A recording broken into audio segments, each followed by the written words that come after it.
थेट भिवंडी महानगरपालिकेमध्ये जाऊया। काहीशी गोंधळाची परिस्थिती भिवंडी महापालिकेमध्ये सध्या पाहायला मिळते। नियम 2005 मधील नियम 7 पोटनियम 7 च्या तरतुदीनुसार श्री नारायण रतन चौधरी हे भिवंडी निजामपूर तर या घडीची अत्यंत महत्त्वाची बातमी आहे। भिवंडी महानगरपालिकेच्या महापौरपदी नारायण चौधरी हे विराजमान झालेले आहेत। भाजपच्या नगरसेवकांचा वेगळा गट स्थापन करत त्यांनी काँग्रेस सोबत जाण्याचा निर्णय घेतलेला होता आणि भिवंडी महापालिकेच्या महापौरपदी नारायण चौधरी हे विराजमान झालेले आहेत।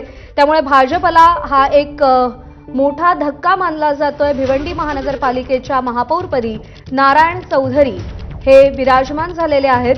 सेक्युलर फ्रंट सोबत जाण्याचा निर्णय त्यांनी घेतलेला होता आणि त्यामुळे एक मोठी राजकीय घडामोड भिवंडीमध्ये पाहायला मिळालेली होती। त्यावरून काँग्रेसच्या प्रदेशाध्यक्षांनी देखील भाजप फुटली ही मोठी ब्रेकिंग न्यूज असल्याचं वक्तव्य केलेलं होतं आणि त्यामुळे भिवंडी महापालिकेमध्ये एक उलटफेर आपल्याला पाहायला मिळतोय। चंद्रपूर महानगरपालिकेमध्ये जे काही झालं त्याचा बदला काँग्रेस भिवंडी महानगरपालिकेमध्ये घेईल अशी चर्चा होती आणि तसंच काहीसं चित्र आपल्याला पाहायला मिळत आहे। अक्षय भाटकर आपले प्रतिनिधी आपल्याला अधिक अपडेट देतील। अक्षय, नारायण चौधरी हे महापौरपदी विराजमान होत आहेत भिवंडीच्या, कसं सगळं संख्याबळ जुळवून आलं? आकड्यांचा हा सगळा खेळ कसा झाला? एकूण 48 मतं पडलेली आहेत नारायण चौधरी यांना आणि त्यांचं नाव हे आत्ताच पीठासीन अधिकारी यांनी जाहीर केलेलं आहे। त्यामुळे भिवंडी निजामपूर महानगरपालिकेमध्ये आता नारायण चौधरी हे महापौरपदी विराजमान होणार आहेत। आता नारायण चौधरी हे स्वतः भाजपमधून आलेले होते, कारण की त्यांचं नाव आधी जाहीर करण्यात आलं होतं, त्यानंतर त्यांचं नाव डावलून स्नेहा पाटील यांचं नाव जाहीर करण्यात आलं होतं, म्हणून ते नाराज होते। शेवटी त्यांनी स्वतःचा एक गट जो आहे 9 जणांचा तो फोडून ते सेक्युलर फ्रंटमध्ये आलं होतं। सेक्युलर फ्रंटमध्ये आधीपासूनच काँग्रेस आणि राष्ट्रवादीचे नगरसेवक होते, त्यांची जी संख्या होती ती 42 पैकी जास्त होती आणि या सगळ्यांची मतं जी आहेत ती आता एकत्रितरित्या मगाशी जे मतदान झालं त्या मतदानामध्ये 48 मतं सेक्युलर फ्रंटची एकत्रितरित्या ही नारायण चौधरी यांना पडली आणि त्याच्यामुळे आता नारायण चौधरी हे भिवंडी निजामपूर महानगरपालिकेचे महापौर म्हणून तिथे विराजमान होणार आहेत आणि त्याच्यानंतर आता उपमहापौर पदाची निवडणूक देखील इथेच पार पडणार आहे। त्यासाठी देखील अनेक अर्ज भरलेले आहेत। मात्र सगळ्यात मोठी बातमी हीच आहे की जो चंद्रपूरला जे झालं त्या चंद्रपूरच्या झाल्याच्या नंतर आता भिवंडीमध्ये तो बदला जो आहे तो घेण्यात आलेला आहे। काँग्रेसकडून हा बदला घेण्यात आलेला आहे आणि एक प्रकारे भिवंडीचा चंद्रपूरचा बदला काँग्रेसने भिवंडीमध्ये घेतल्यामुळे आता भिवंडीमध्ये भाजप मधून फुटून आलेले नारायण चौधरी हे महापौरपदी विराजमान झालेले आहेत। आता त्यांच्या नावाची घोषणा देखील झालेली आहे। यामध्ये काँग्रेस आणि राष्ट्रवादीची मतं होती, त्याचबरोबर जे नगरसेवक बंडखोर म्हणून फुटून आलेले होते भाजपचे त्यांची देखील मतं नारायण चौधरी यांना पडलेली आहेत। आता काही वेळापूर्वी ज्यावेळी सगळेजण येत होते त्यावेळी महेश चौगुले यांनी सांगितलं होतं की आम्ही कारवाई करणार जर नारायण चौधरी हे तिकडे गेले असतील आणि त्यांच्याकडून हे पक्षांच्या विरोधात कारवाई झाली व्हीपच्या विरोधात तर आम्ही त्यांच्यावर पक्षाद्वारे कारवाई करणार। त्याच्यामुळे आता महापौरचे बनलेले आहेत, मात्र भाजप या पक्षाकडून त्यांच्याकडून काय कारवाई होणार हे देखील बघणं अतिशय महत्त्वाचं असणार आहे। त्याच्यामुळे 2 गोष्टी ह्या आहेत। आता नारायण चौधरी हे महापौर तर झालेत, मात्र त्यांच्यावर भाजप कारवाई करणार का हा सगळ्यात मोठा प्रश्न इथे निर्माण झालेला आहे। बरोबर आहे। मुद्दा हाच आहे की कोणताही पराभव असेल किंवा कोणताही धक्का असेल भाजप ते कधीच खूप हलक्यात घेत नाही।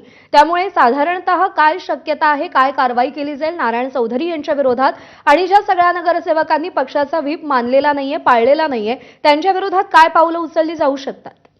खरं म्हणजे जर आपण नियम बघितला तर नियमानुसार त्यांच्यावर निलंबनाची कारवाई ही करण्यात येऊ शकते, कारण की पक्षाचा व्हीप मानला नाही तर थेट निलंबन केलं जाऊ शकतं। पण आता यात देखील असा एक थोडासा यात देखील ट्विस्ट आहे, तो म्हणजे अनेक जे भाजपचे नगरसेवक होते त्यांना देखील हे हवं होतं की नारायण चौधरी हे महापौर बनावे। त्यामुळे आता महेश चौगुले जरी म्हणत असले तर देखील महेश चौगुले या संपूर्ण निवडणुकीमध्ये कुठेही आपल्याला अतिशय ऍक्टिव्ह दिसून आले नव्हते। त्याचबरोबर ज्यावेळी ह्या महापौर पदाची एकूणच रंगत सुरू झाली त्यावेळी देखील महेश चौगुले ऍक्टिव्ह नव्हते।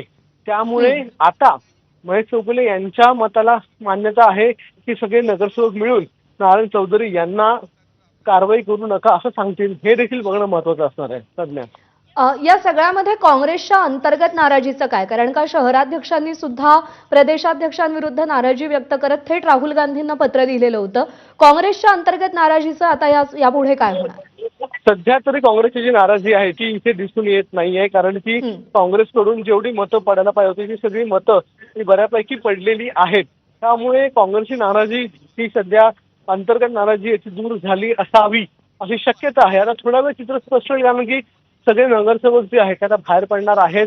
काँग्रेसचे जे शहर प्रमुख आहेत ते देखील येणार आहेत आणि बाळामामा पाटील असतील, रईस शेख असतील हे देखील बाहेर पडणार आहेत. त्यामुळे नेमकं चित्र काय आहे ह्याचा थोड्या दिवस स्पष्ट होईल. मात्र सध्या तरी जर आपण विचार केला तर एकूण 48 मतं पडलेली असल्यामुळे काँग्रेस आणि राष्ट्रवादीची देखील काही मतं जी आहेत ती तुटली असल्याची शक्यता इथे आहे, कारण की काँग्रेस आणि राष्ट्रवादी मिळून त्यांच्याकडे 42 असं संख्याबळ होतं आणि जर नारायण चौधरी यांनी 9 नगरसेवक स्वतःवर आणले असतील तर एकूण 51 अशी मतं त्यांना पडायला पाहिजे होती. मात्र 4 मतं जी आहेत ती कमी पडलेली आहेत. त्यामुळे ती कोणती मतं आहेत आणि त्यांवर देखील पक्षाकडून त्यांच्या सेक्युलर फ्रंटच्या व्हीपनुसार कारवाई होणार का हे बघणं महत्त्वाचं असणार आहे. अक्षय, कालच्या पत्रकार परिषदेमध्ये हर्षवर्धन सपकाळ असं म्हणालेले होते की भाजप सोडून जर ते काँग्रेस सोबत आले तरच आम्ही त्यांच्यासोबत जाऊ किंवा तरच त्यांना सोबत घेण्याचा विचार केला जाईल.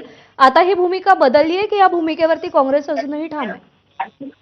काँग्रेस अजूनही या संदर्भात ठाम असल्याचं दिसून येत आहे, कारण की जे मतदान झालेलं आहे त्या मतदानामध्ये अंतर्गत गटबाजी असेल किंवा नाराजी असेल या सगळ्याला घेऊन काँग्रेस पक्ष पुढे गेला होता. मात्र तरी देखील मतदान बऱ्यापैकी झालं आणि नारायण चौधरी हे जिंकून आलेले आहेत. त्यामुळे पुढचं पाऊल काय असेल किंवा पुढचं नेमकी भूमिका काय आहे काँग्रेस पक्षाची. आता उद्या खरं तर राहुल गांधी हे स्वतः भिवंडीमध्ये येण्याची शक्यता आहे, कारण की भिवंडीमध्ये त्यांच्यावर जो एक जी केस सुरू आहे गेल्या अनेक वर्षांपासून त्या संदर्भातली सुनावणी उद्या आहे. त्यामुळे उद्या राहुल गांधी जर भिवंडीमध्ये येणार असतील तर त्यांच्या संदर्भात देखील तयारी ही आतापासून काँग्रेस पक्षाची आहे. मात्र सगळ्यात महत्त्वाचं हे आहे की तिथे भिवंडीमध्ये आज जे काही वातावरण दिसून येत आहे त्या वातावरणामध्ये एकूणच विचार केला आपण तर काँग्रेस पक्षाकडून ही बऱ्यापैकी तयारी जी आहे ती झालेली होती. आता काँग्रेस पक्षाची अधिकृत भूमिका काय आहे थोडा दिवस स्पष्ट होईल. या सगळ्यामध्ये आणखी एक महत्त्वाचा प्रश्न तो म्हणजे उपमहापौर पदाचं काय? उपमहापौर पदाचं समीकरण कसं जुळवलं जाणार आहे आणि ते कोणाकडे जाण्याची शक्यता आहे? उपमहापौर पदासाठी देखील सगळ्याच पक्षांकडून उमेदवारी अर्ज हा उपमहापौर पदासाठी नेमकं काय एकूण गणित आहे ते आपण जाणूया. आपल्यावर अनिल आहेत. अनिल, उपमहापौर पदासाठी नेमकं काय गणित आहे आणि त्याच्यासाठी निवडणूक प्रक्रिया कशा प्रकारे कोणाकोणाकडून अर्ज भरणं आलं आणि त्याच्यासाठीची निवडणूक प्रक्रिया कशा प्रकारे कोणाकोणाकडून अर्ज भरणं आलं होतं? जवळपास आपण पाहिलं या ठिकाणी तर उपमहापौरसाठी देखील सगळ्याच पक्षाकडून उमेदवारी अर्ज भरण्यात आलेली होती आणि एकंदरीत आपण पाहिलं तर जो गणित या ठिकाणी मांडण्यात आलेला 48 जे आकडे या ठिकाणी आलेले आहेत महापौर पदाच्या निवडणुकीमध्ये तेच आकडे कदाचित या ठिकाणी उपमहापौर पदासाठी देखील येऊ शकतात आणि काँग्रेसकडून जो उमेदवारी अर्ज उपमहापौरसाठी देण्यात आलेला आहे तारिक मोमीन यांचा आणि त्यांचा विजय या ठिकाणी होण्याची शक्यता आहे. दुसरीकडे आपण जर पाहिलं तर दुसऱ्या पक्षांनी देखील उमेदवारी अर्ज दाखल केलेला आहे, परंतु त्यांच्याकडे बहुमताचा आकडा नाही आहे. त्यामुळे एकंदरीत या ठिकाणी काँग्रेसचा उपमहापौर होण्याची शक्यता आहे. म्हणजे तारिक मोमीन जे काँग्रेसकडून महापौर पदासाठी होते ते आता या सेक्युलर फ्रंटकडून उपमहापौर म्हणून निवडून येतील. नक्कीच या ठिकाणी आपण जर पाहिलं तर महापौर पदासाठी कॉम्प्रोमाइज या ठिकाणी काँग्रेस आणि राष्ट्रवादी यांनी केलेला होता, कारण भाजपला तो या ठिकाणी भाजपचे जे बंडखोर नगरसेवक होते नारायण चौधरी यांना तो मान देण्यात आला आणि महापौर पदासाठी त्यांना तो आकडे या ठिकाणी मिळवता आले. आणि दुसरीकडे आपण जर पाहिलं तर आता तोच आकडा महापौर पदासाठी जे तारिक मोमीन यांनी भरलेला तो अर्ज माघार घेतला आणि उपमहापौरसाठी देखील त्यांनी अर्ज भरलेला होता आणि त्यामुळे उपमहापौरसाठी आता त्यांची जी मतदान होणार त्यामध्ये त्यांचा विजय या ठिकाणी नक्की दिसतोय.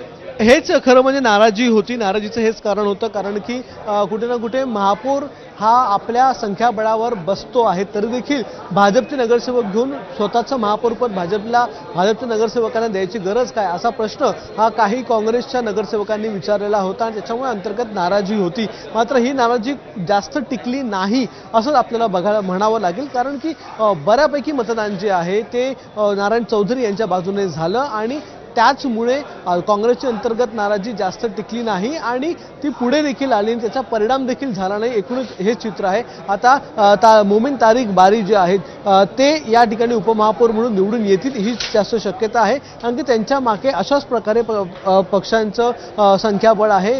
एकीकडे नारायण चौधरी यांच्याबरोबर आलेले फुटलेले नगरसेवक, बंडखोर नगरसेवक आणि त्यांच्याबरोबर काँग्रेस आणि राष्ट्रवादीचे जे नगरसेवक सध्या आहेत ते एकूण जी संख्याबळ आहे ते देखील एकूण 48च्या पुढेच आहे, 46च्या पुढेच आहे. त्याच्यामुळे मोमीन तारिक बारी हे काँग्रेसचे जे नगरसेवक आहेत ते भिवंडीच्या उपमहापौरपदी विराजमान होतील अशीच दाट शक्यता आहे. त्या संदर्भातली निवडणूक जी आहे ती देखील आता कार्यालयामध्ये सुरू आहे, सभागृहामध्ये सुरू आहे.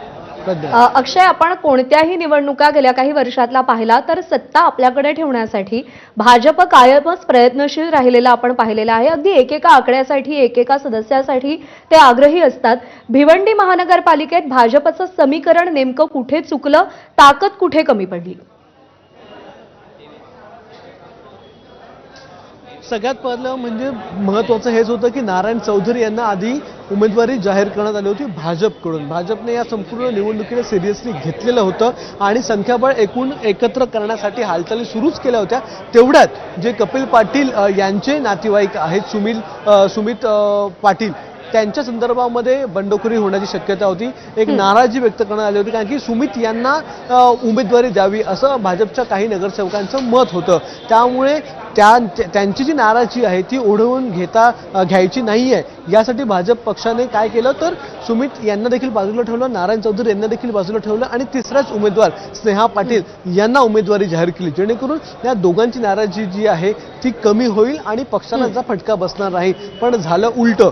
स्नेहा पाटील यांना जी उमेदवारी जाहीर केली त्याच्यामुळे नारायण चौधरी आणखीनच नाराज झाले आणि शेवटी त्यांनी पक्षच सोडण्याचा निर्णय घेतला. पक्षातले त्यांच्याबरोबरचे जे नगरसेवक आहेत, त्यांचे समर्थक नगरसेवक जे आहेत त्यांना घेऊन ते बाहेर पडले आणि काँग्रेसला जाऊन मिळाले. आणि आज जर आपण पाहिलं तर काँग्रेसने बाजी मारलेली आहे असं आपल्याला म्हणावं लागेल. स्वतःचं उपमहापौरपद दिलेलं आहे, मात्र महापौर पदावर त्यांचा माणूस हा विराजमान झालेला आहे जो त्यांच्या पक्षासाठी काम करेल किंवा काँग्रेसची सत्ता या संपूर्ण भिवंडी शहरामध्ये आलेली आहे. आणि म्हणजे काहीसा निर्णयातला गोंधळ भाजपला भिवंडी महानगरपालिकेमध्ये मारक ठरल्याचं चित्र आपल्याला इकडे अक्षय पाहायला मिळालं. धन्यवाद दिलेल्या सगळ्या सविस्तर माहितीसाठी. आणि या बातमीसह बुलेटिनमध्ये एक छोटासा ब्रेक घेतोय. पाहत रहा एबीपी माझा.